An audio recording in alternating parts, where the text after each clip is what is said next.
नमस्कार, मैं निकिता रस्तोगी स्वागत करती हूँ आपका डीएनपी इंडिया में। हम नजर डालेंगे बड़ी खबरों पर। तो चलिए शुरुआत करते हैं बुलेटिन की, जिसमें सबसे पहले बात होगी उत्तराखंड की, जिसमें बताएंगे शराब माफियाओं पर कैसे सख्त प्रहार करने जा रही धामी सरकार। फिर बताएंगे राम मंदिर तक कैसे पहुंचे पाकिस्तान के नापाक मंसूबे। फिर बताएंगे कनाडा के नए वीजा नियमों ने कैसे बढ़ाई भारतीयों की टेंशन। फिर बात होगी बिहार की, बताएंगे कैसे नीतीश सरकार के ऐलान बयां कर रहे चुनावी कहानी। तो बताएंगे आखिर क्यों मायावती ने अपने भतीजे आकाश आनंद को पार्टी से किया out।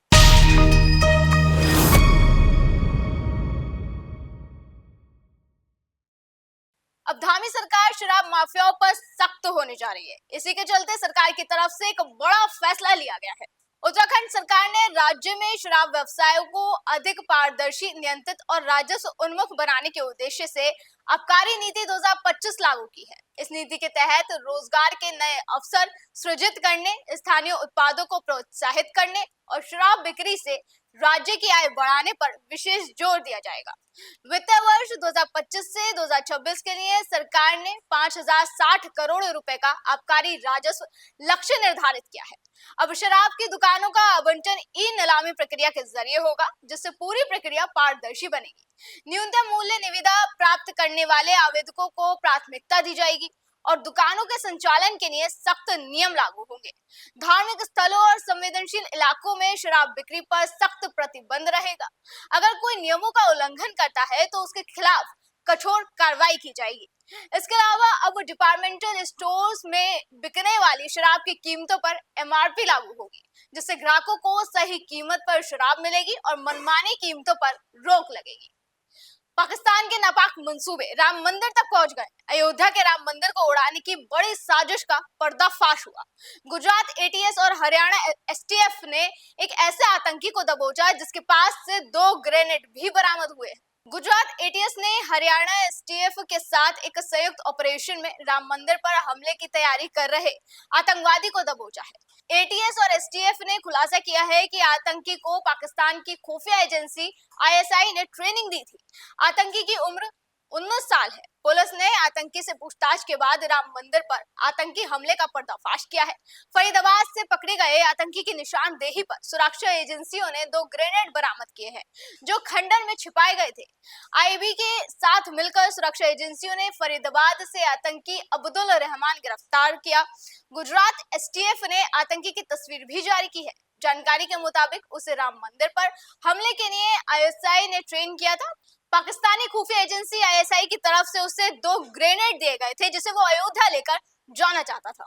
कनाडा ने अपनी इमिग्रेशन और वीजा पॉलिसी को कड़ा कर दिया है। इन नए वीजा नियमों ने कनाडा जाने वाले भारतीय छात्रों और कामगारी की टेंशन बढ़ा दी है। फरवरी 2024 से लागू इन नियमों के तहत बॉर्डर अधिकारियों को अधिकार दिए गए हैं। दरअसल 31 जनवरी 2025 को कनाडा के नए आवर्जन और शरणार्थी संरक्षण नियमों के लागू होने के बाद से कई छात्रों को वीजा परमिट रद्द होने जैसी समस्याओं का सामना करना पड़ रहा है।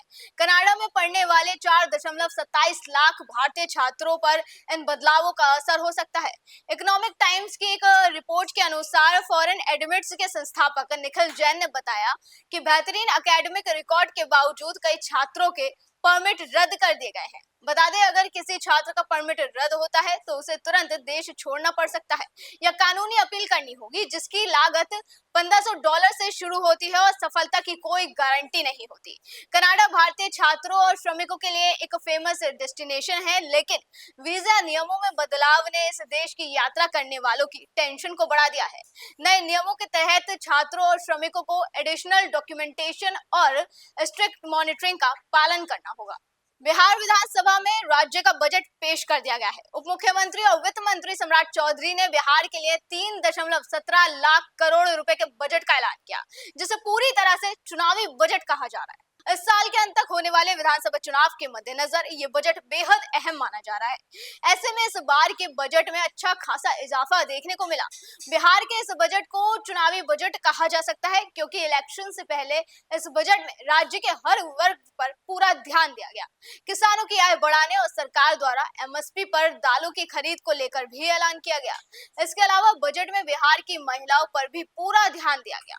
ऐलान किया गया है कि प्रमुख शहरों में काम करने वाली महिलाओं के लिए छात्रावास बनाए जाएंगे।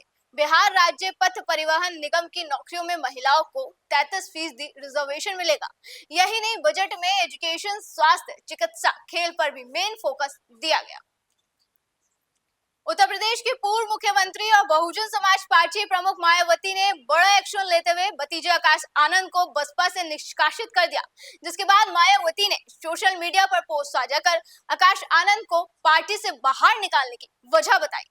मायावती ने पोस्ट साझा कर लिखा कि बीएसपी की ऑल इंडिया की बैठक में आकाश आनंद को पार्टी हित से अधिक पार्टी से निष्कासित अपने ससुर अशोक सिद्धार्थ के प्रभाव में लगातार बने रहने के कारण नेशनल कोऑर्डिनेटर सहित सभी जिम्मेदारियों से मुक्त कर दिया गया था, जिसका उसे पश्चाताप करके अपनी परिपक्वता दिखानी थी। लेकिन इसके विपरीत आकाश ने जो अपनी लंबी चौड़ी प्रतिक्रिया दी, वो उसके पछतावे व राजनीतिक मैच्योरिटी का नहीं, बल्कि उसके ससुर के ही है।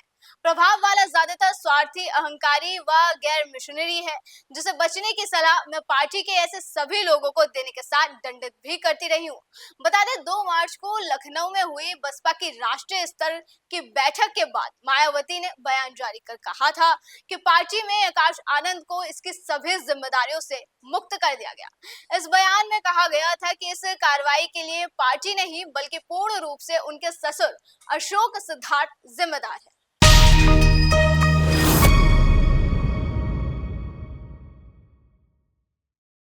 ऐसी देश और दुनिया की तमाम बड़ी खबरों पर हमारी बनी रहेगी नजर। आप देखते रहे GNP इंडिया। नमस्कार।